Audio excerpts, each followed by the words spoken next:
Start. So welcome to Hellon's first Dare to Share event. My name is Juha Kronqvist. I'm a principal designer here at Hellon, and I'm really happy to have you all participating. We are at the time of counting, we are over 80 people participating from Europe, Asia, South America, North America. So we even have an attendant from Fiji. So it looks like a topic that interests many people. Dare to Share is our platform where we want to open the hood to Hellon's work. So we're sharing things that we are super interested in and that we are working with currently. We've always been aiming to be the leading edge of design and customer experience. So you can probably expect interesting topics in the future as well. A few housekeeping notes. Your mics are muted at the moment. We will have a Q&A session towards the end of this webinar. And if you want to speak in person, you can click on the hand icon on Zoom and we can open your mic. So you can ask the question in person. Otherwise, you can also use the chat function like some people have already used to ask questions and comment. I will be hosting the chat during the talk, so I will answer the questions that I know of, and otherwise I can direct the questions to the Q&A session. Please be active with the comments and questions. We also have a few polls upcoming, so you can answer those as well. What you are watching is the Hellon office. We have been very fortunate in Finland that we have been able to keep the office open in a limited way to be open to these kind of socially distanced events.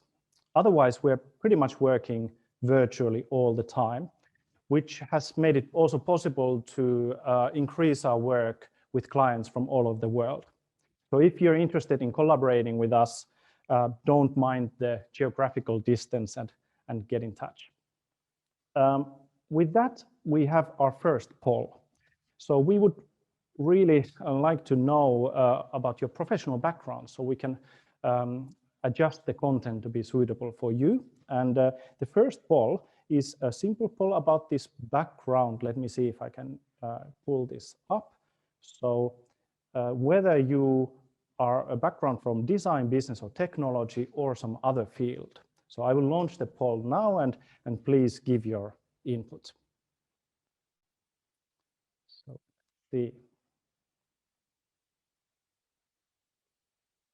And the results are ticking in.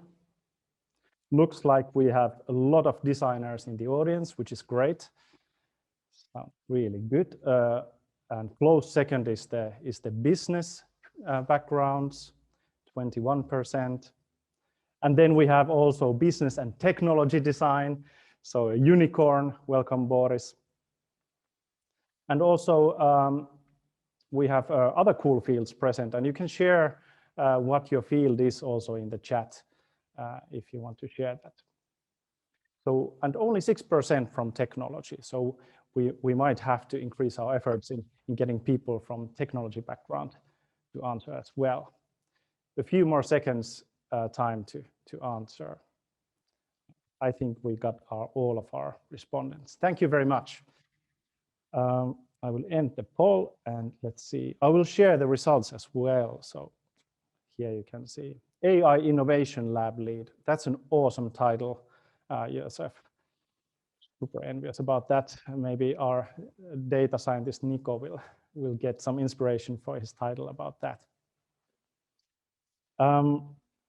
So I will quickly introduce what we do at Hellon. We have three things. This is not going to take long. I'll illustrate our core offering using these wooden figurines that you can see next to me. These represent different types of innovative people. And the first thing we do is we offer focus and future direction based on deep understanding of customers and current trends. And here we have Anna Wintour. You might know her. She's the chief editor of Vogue. And she's a great example of someone who keeps tab on what's trending now and in the future. And she has a lightning sharp focus in her editorial work. I also love her sunglasses. Then we have, we create also innovations and experiences that make your customers happy and also attract new customers to your services. And here we have Salvador Dali, who was always innovating in new perspectives in art and also super able to create wonderful experiential artscapes. So Salvador Dali is representing innovations and experiences. And the third one is that we help your organization transform to meet the expectations of future business landscape. And here we have David Bowie. He has been reinventing, or he was reinventing himself to meet the, and to be a trendsetter in different trends at least a dozen times in his career, starting from the 60s. So David Bowie is an awesome example of transformation. So that's our third thing that we do. Today, our topic deals with the first category, finding focus and direction. And we are presenting a case where we utilized machine learning to pinpoint what it is exactly that the customers are expecting from a financial service experience. The findings surprised our client and opened a path towards a complete reinvention of their offered service experience. The results have been seen, especially during this COVID times, where this client has been able to keep their customers engaged because of their on-target customer experience. The case will be presented by our principal designer, Zein Falai von Flittner, and our lead data scientist, Niko Reunanen. So welcome.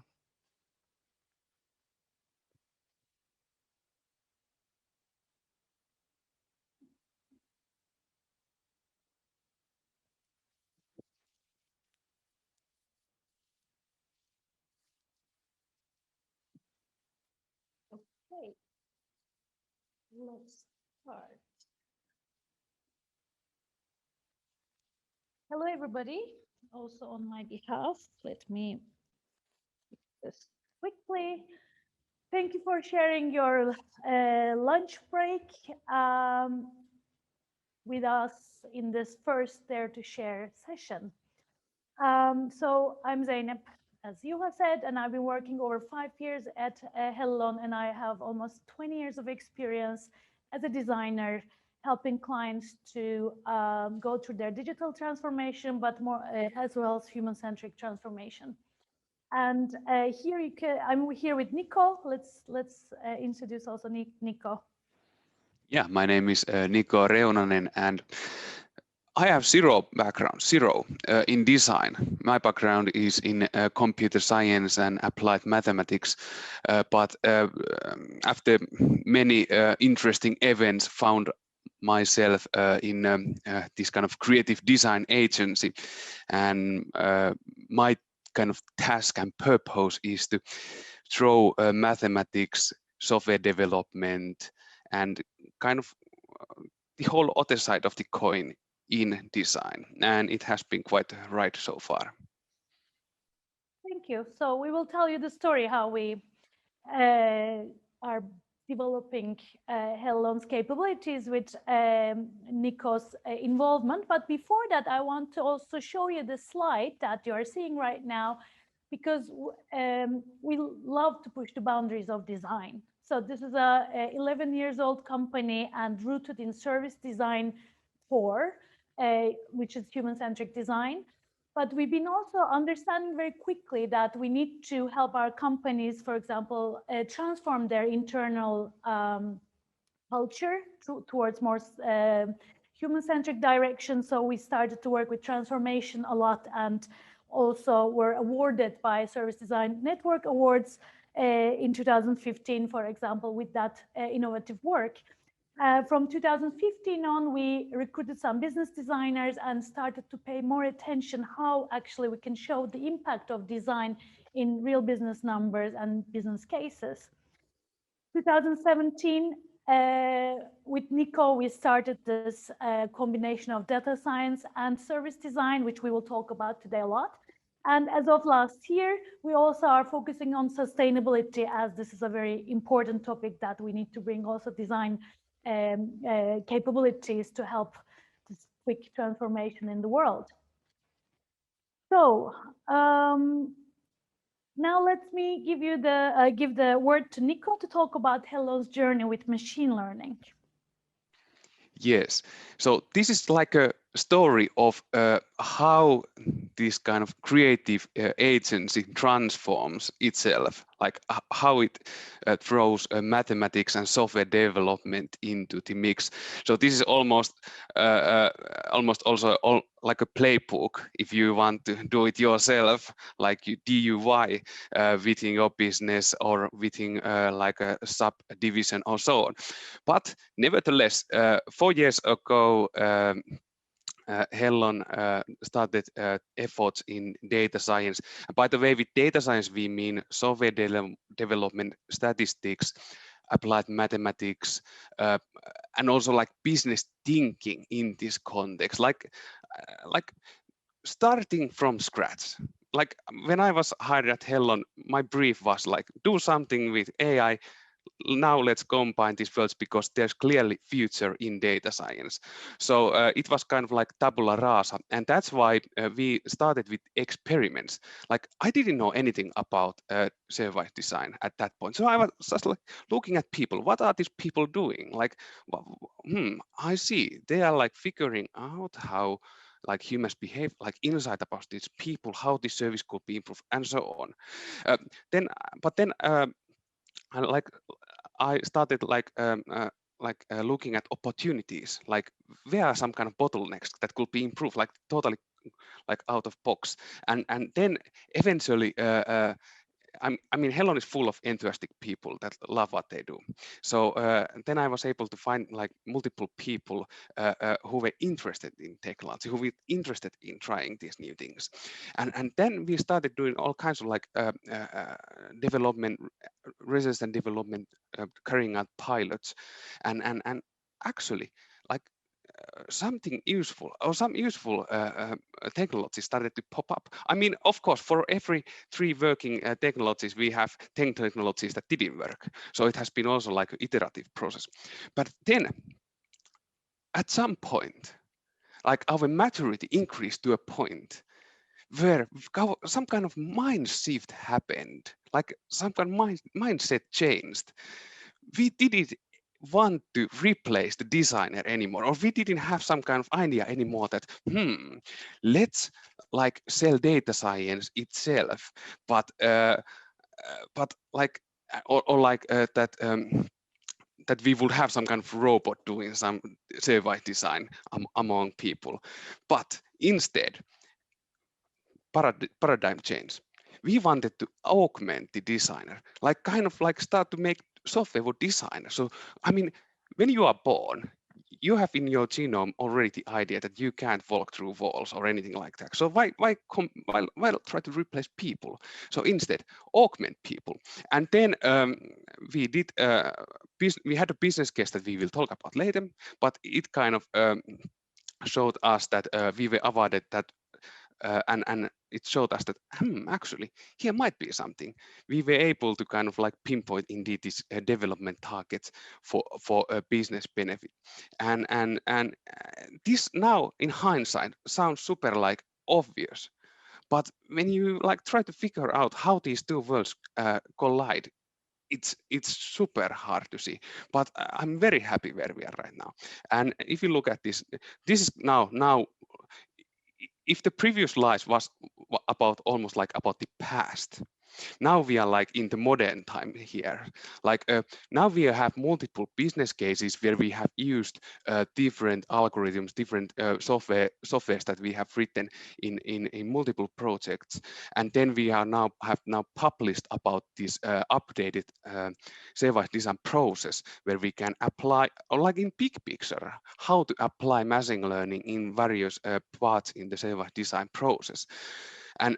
And the service design software is kind of the culmination of all these efforts and experiments and journeys that that now we are really focusing like I said, augmenting designers, giving this kind of superpowers to designers, enabling projects that were not possible before, or having sample sizes that were not possible before. So, and where we are now at Hellon is that, okay, we have now all kinds of tools, provenly useful tools.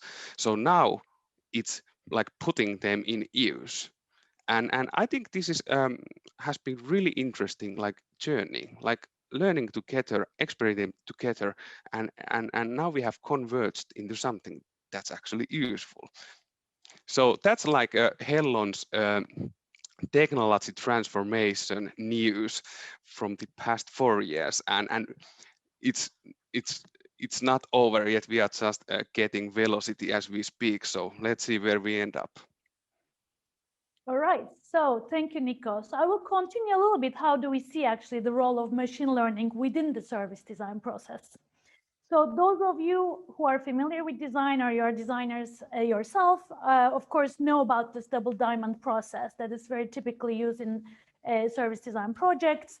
We always start with the discovery phase, where we apply different research methods to create customer understanding and stakeholder understanding. And with that, we create some vision of how to improve a service or how to create a new service.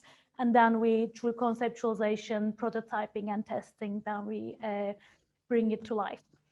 So what we have done is actually, with these learnings and experimentation around machine learning, we added a triple third diamond in the beginning of the service design process. And we started to use the data available in our clients to model through different algorithms and focus on what would be the best place to focus the service design process, what would create the biggest impact for the business target. So we use machine learning to steer the focus of design process. And also during the design process, we create sometimes prediction models to improve the concepts during the process, as well as some business simulations to start to predict what could be the future impact of these new service ideas that we have been prototyping.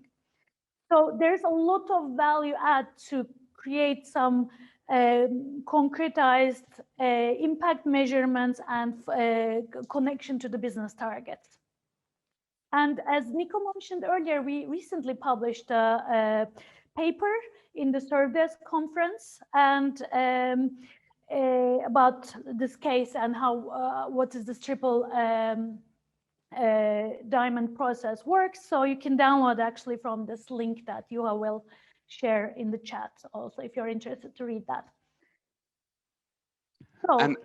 So here we have 3 examples of how we apply machine learning in the design, like how we concretely apply machine learning in design. And we have, after multiple experiments, we have like converged into 3 tools that we are now using on a daily basis. The first is, we call it conversion analysis. It is for numbers, like text says, it estimates the impact of different customer experience related factors, for example, perceived service speed and so on, with respect to a KPI or key performance indicator. So there's a direct link with business. We can say that A is 3 times more efficient than B, improving your NPS or whatever the KPI is in your business context. So and that's why we also say it is able to turn these soft feelings and soft values, soft ideas into hard estimates that that especially decision makers are able to understand. So this is for numbers. Then for text, we have developed an editor that say that you have, for example, 3,000 answers to a question or 3,000 customer feedbacks or some other text that you want to analyze. So we have built a tool that lets you, it doesn't give you the answers directly, but it helps you to go through all the thousands of feedbacks. It uses, it analyzes the underlying language, it pre-groups the content, and then when you, it kind of does like helps you do affinity analysis if you have design background. It say that you choose few items, then it starts suggesting you content. It helps you. It's like you and the machine in a loop. So this way we have had even up to 8 times faster analysis compared to without using the tool. And third is human-centric segmentation. It's like the second point says. It's, in my opinion, the service design flavor of doing customer segmentation. So you get large sample sizes. You can say that these 3 segments are relevant to your business. They are based on these kind of feelings and preferences and values.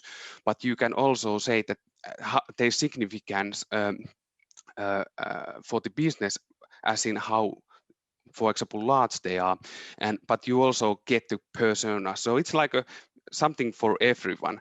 So it's like the, in my opinion, kind of service design spiced customer segments. And now the business case that JNF will present to you is about this first one. It's about this conversion analysis specifically.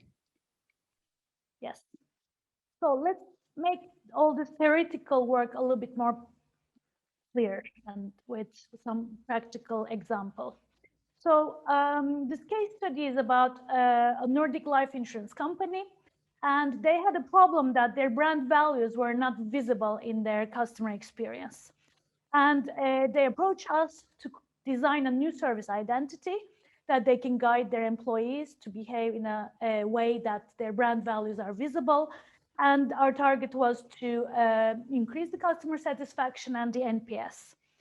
And we thought this was a great opportunity to actually utilize this method where we can combine this machine learning before the service design process starts.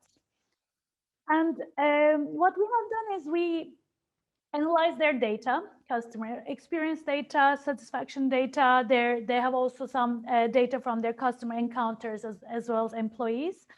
And there were 3 key factors that came out as the most effective for their to increase their NPS. And their internal assumption was the professionalism of their frontline personnel has the biggest impact to their customer experience. The second factor, in their opinion, was the service speed, and the third one was feeling of caring. So how the customers feel that they are cared for. So through this analysis that we have done with the machine learning, we were able to prove mathematically that actually the feeling of caring has 2 times more impact on the potential increase of NPS compared to the second factor, which is the professionalism. This was a very surprising outcome for the top management especially, but because we were able to provide the backup data for it, they were able to commit and get convinced. And that's how we decided to, in the prioritization, to focus the new service identity around this feeling of caring. And now I will give the word again to Nico to explain how this conversion analysis worked. Yeah, I mean, in these things, the devil is in the details, so to say. So a few words about the conversion analysis itself that was used to identify that feeling of caring was 2 times more, had 2 times more potential impact than the professionalism. So the first kind of underlying, almost like well, it's kind of like a hypothesis, but also almost like a philosophical statement that we don't ask people what they want, that people like that we don't believe that people will know how they will change their behavior, say if they perceive that let's say customer service is more professional. Okay, but instead we use mathematics and also like write this into a software. We use mathematics to estimate the change. And here's the important part also. This is really subtle detail, but it's actually important that we estimate the change, not the kind of correlation. I mean, you could say that the depth of selection is important to a shopping mall, but it might be so good already that you won't get any like impact because it is so good already. But a statistician would still say that there's a strong linear correlation. So at least in my opinion, we predict the actual question, the change itself. And that's why we are able to say that, there's, if we change, if we improve if we improve the feeling of caring, then there will be the maximum positive change in the NPS. I mean, professionalism is important, definitely, but they are probably so professional already that their customers don't want to hear a word about future or options or puts or calls anymore. But they actually, at this point, there's more ROI available in improving feeling of caring. And that's why we have this return on investment estimation for these different development targets. We have this piece of software that we have written and user interface for it, and our designers can use it. And we load the data in. It does very like a standard algorithm. We have standardized it at this point, takes specific steps and gives the answers. So and it does all kinds of tricks under the hood, same kind of tricks that are done in, say, scientific publications in machine learning, that you validate the results, because obviously we also want that the predictions are accurate. Otherwise, there's no point in kind of estimating ROIs on the predictions and so on. But this is like an endless topic. So this is just a very brief explanation of the philosophy and what happens there. Thank you. So we can definitely take some questions if you have around these topics. And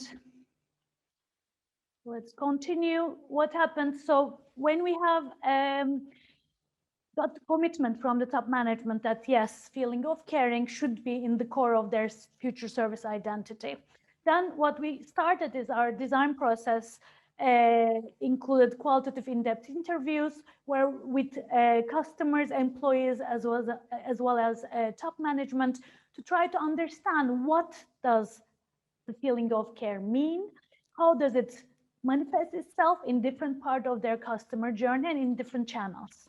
And after that, with those insights, we started to design the service identity.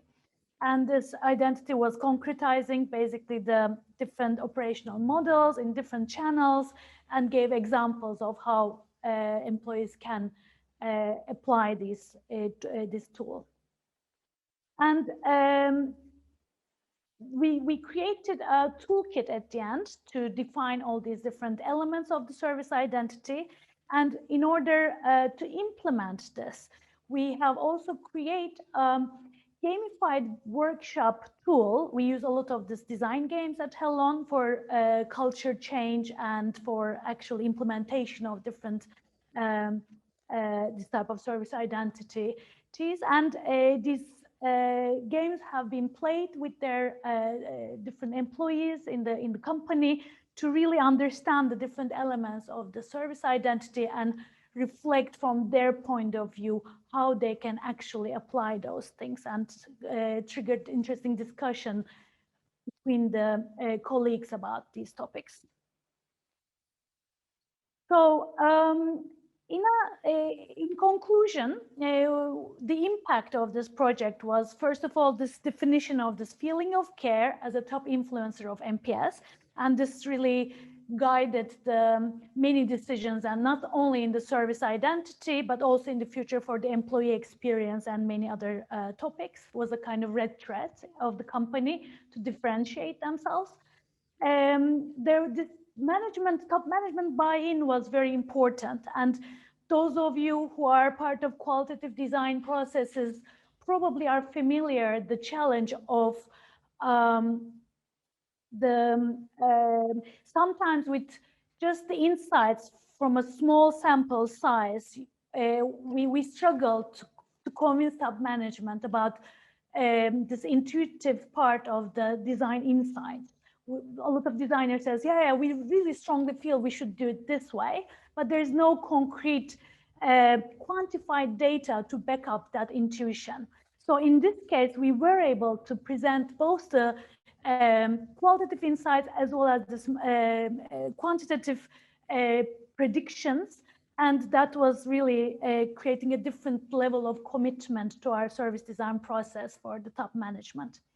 And eventually, once the service identity was implemented, it actually resulted in definite growth in customer loyalty and NPS figures, and it had very positive impact.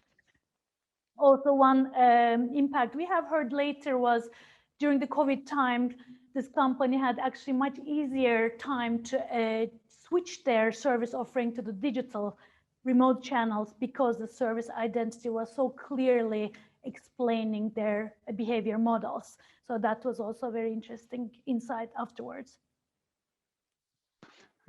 And then a few words about the limitations of this approach. And with this approach, we mean what was done in this project and also in machine learning, which was designed in general.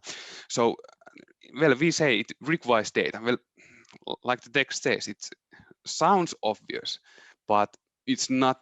It's definitely not obvious, and because it's not enough that you have data.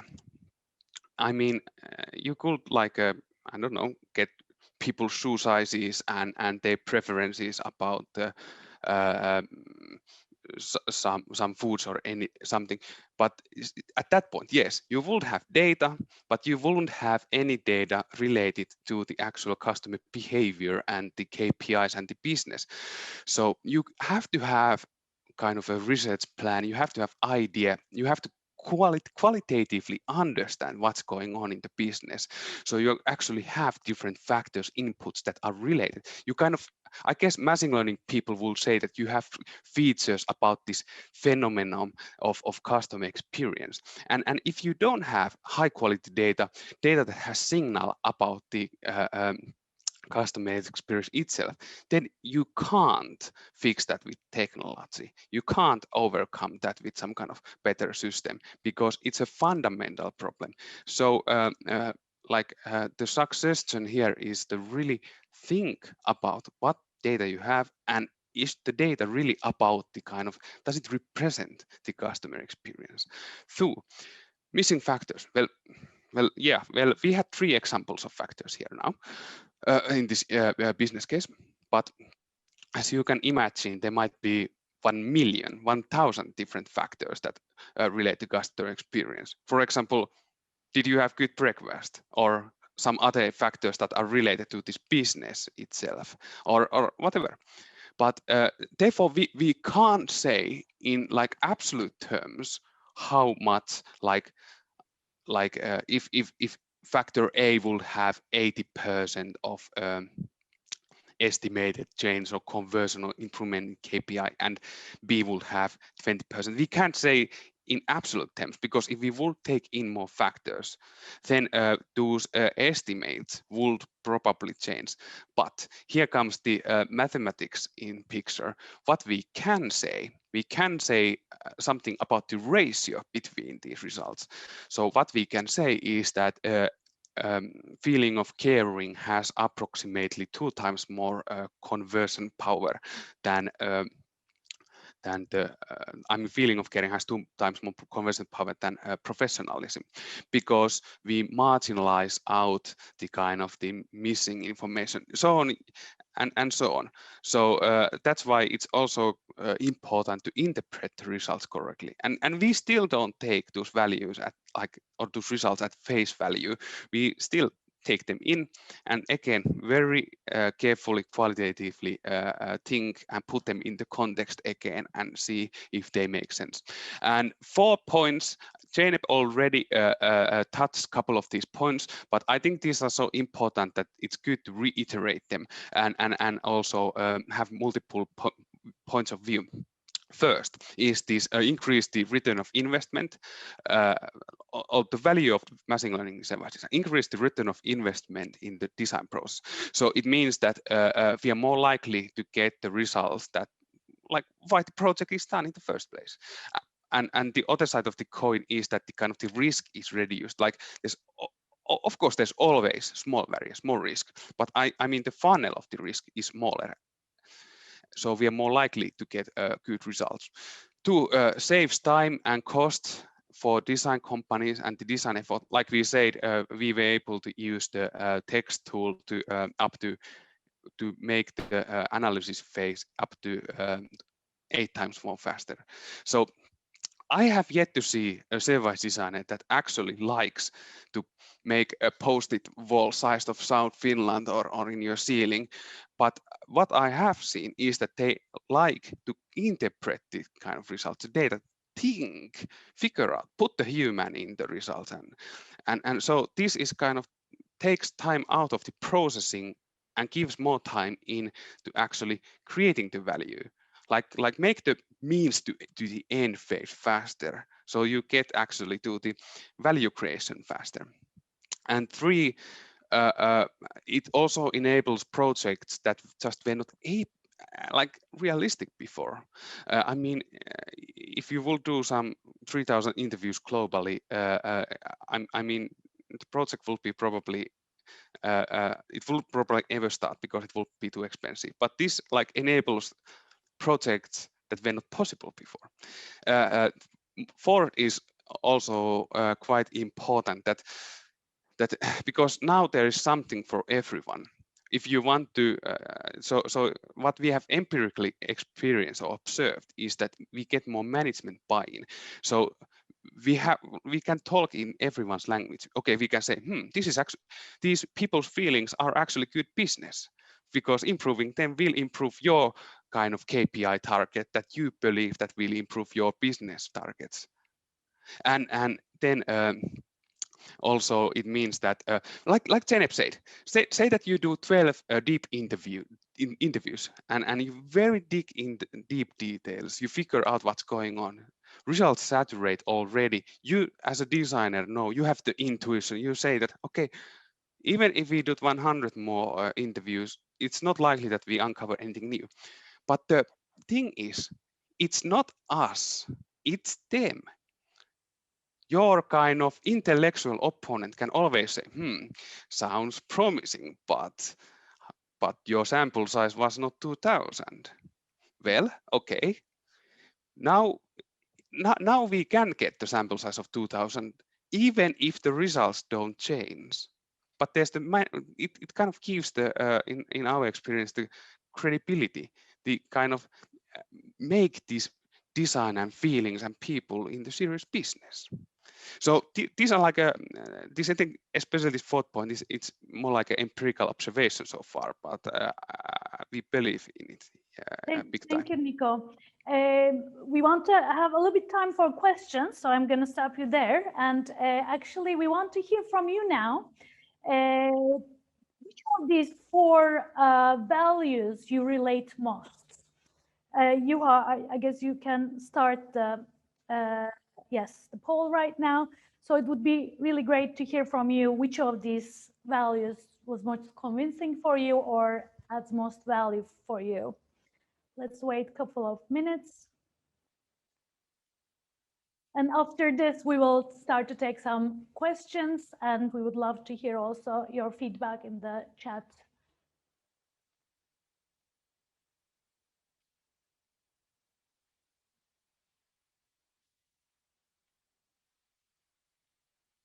Okay, about 50% voted now, and let's wait a couple of more seconds.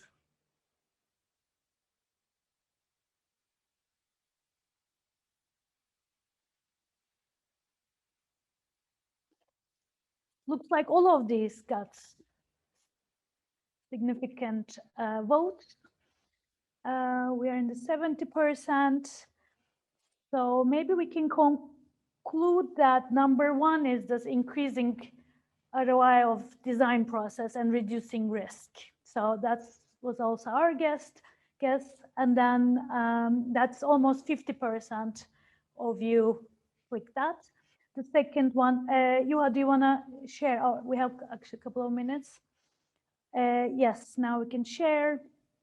And the second one is actually quite close. This enabling projects with previously too large scope or sample size is the second. And immediately after that comes more management buy-in, bridging stakeholders. Thank you. So now let's hear is there any questions, and Juha will facilitate the Q&A. Great. Thank you for this excellent presentation, Zeynep and Nico. You can still put your questions into the chat, and also if you share your hand, if you raise your hand, I can promote you to speaker if you want to say your question aloud. And we have some questions during the presentation already, and I have answered one of them, but two of them I would like to direct to Nico. And Boris has very good questions. The first one is, can you determine how much of the actual NPS growth you can attribute to this new service identity? So how much of the growth can we attribute to basically our work in this project? Do you have a comment here, Nico? Yes, I do. That will be an excellent question. And the thing is that this data or these kind of measurements were not given to us. What happened is that the army of analysts at the Financial Institute themselves analyzed this, and what we have gotten is that we have got news from them saying that this has had a significant impact. They actually broke their NPS records on monthly basis for some time, and now when COVID started, they also got the as said the competitive edge at market. So let's put it this way. No, I can't personally determine or attribute the NPS growth because I don't have the data, but their analysts attribute our efforts quite a bit to the NPS, but then again, I can't say how many percentages that is because they haven't disclosed it to us. Great. I can add there also that, of course, in every service design project, there's a lot of implementation side that affects the real results, but also we have got the feedback from the employee experience point of view that the employees themselves said this tool, this identity design was very helpful for them, and it helped them to serve better. So in a way, all those inputs should be considered, I guess, when we would try to analyze the real impact of the project. Great. Then there's another question by Boris. What type of data did you use as input in your first diamond? Existing data, new data through questionnaires, NPS and feedback forms? Can you, Nico, probably best outline this answer to this question? Yeah, the question answer is that it depends. There's no silver bullet, there's no one correct answer, but what we have used so far is existing customer feedback data, panels, questionnaires, feedback, even reviews, whatever's available. But I think it's first we have to ask what we are doing, like what we are trying to solve. Then we check that what kind of data are available to answer or to get help with this question or business target. Then we find suitable data, whether it exists or not, and then we have also an idea which of these algorithms we will use. So to answer your question, yes, we have used all those kind of data that you have listed, but we always started with the actual business question first. Okay, then we have another question about selling this type of machine learning as part of service design projects. Is it difficult to sell this idea to clients? Shall I take this, Nico? Yeah, probably it's 4 years process learning this, and it is difficult to sell, but also it's very interesting for them, because usually the buyers of customer experience project or buyers of the service design do not have a grasp of how this data is handled. So we need to talk with multiple different teams. And I think that's one of the interesting parts of the sales process compared to before.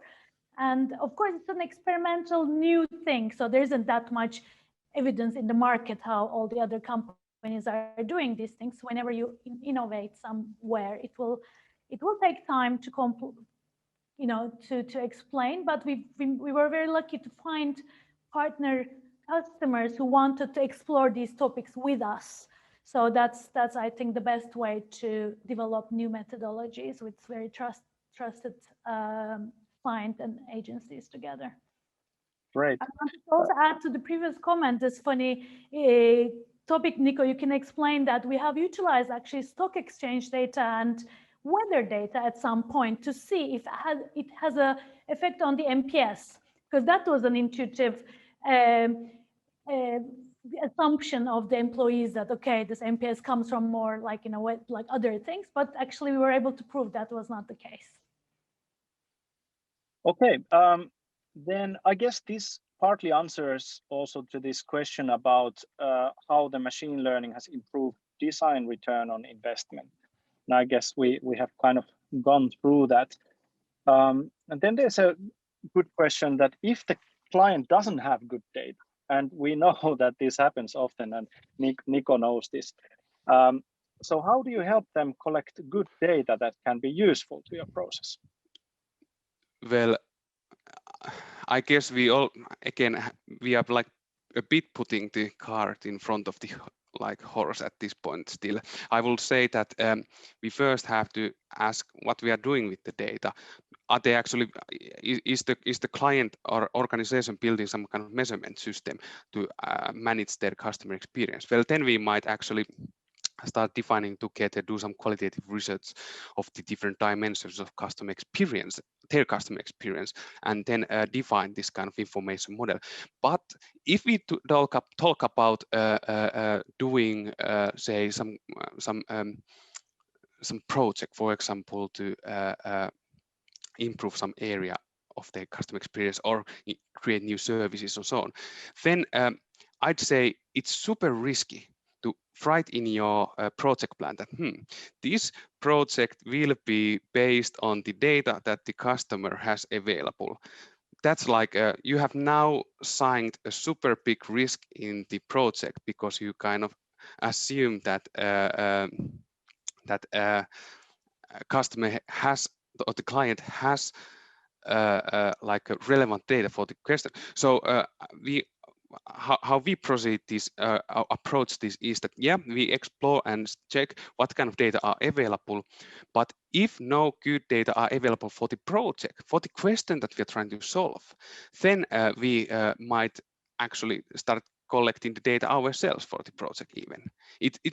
So the answer is, again, it really depends, but my hint is that do not kind of rely your work on customer or client having the data. That's kind of like a observation so far. And in ideal world, what we are also doing is to create the CX vision for our clients that will guide actually the CX measurement and what type of data they are going to collect based on this target customer experience they want to achieve. So that's the right order, but many times teams that are measuring collecting this data is very different than the customer experience managers. So there's a little bit chicken and egg situation there, but it's getting there slowly. So now I'd like to thank you. I hope this was interesting, and feel free to contact us for your questions. We would love to hear from you and answer your questions also afterwards. And I will again give the word to Juha here to close this event.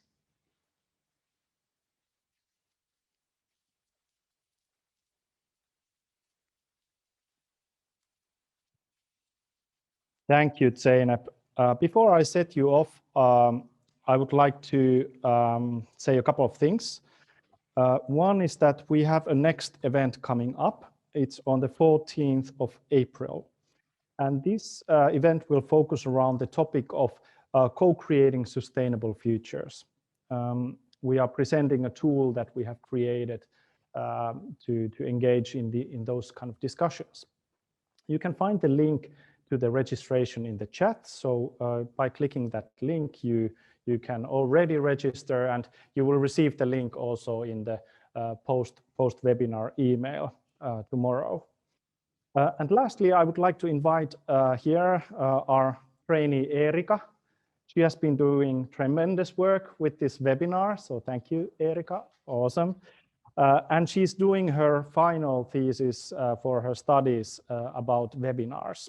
And Erika has created a questionnaire about the event. So the link is shared in the chat. It will take only 3 minutes to answer. So go ahead and click the link now, and please answer so she will get enough data for her final work. So thanks, Erika. And with that, I would like to wish everybody a great day, and we hope to see you soon in another Dare to Share event. And goodbye.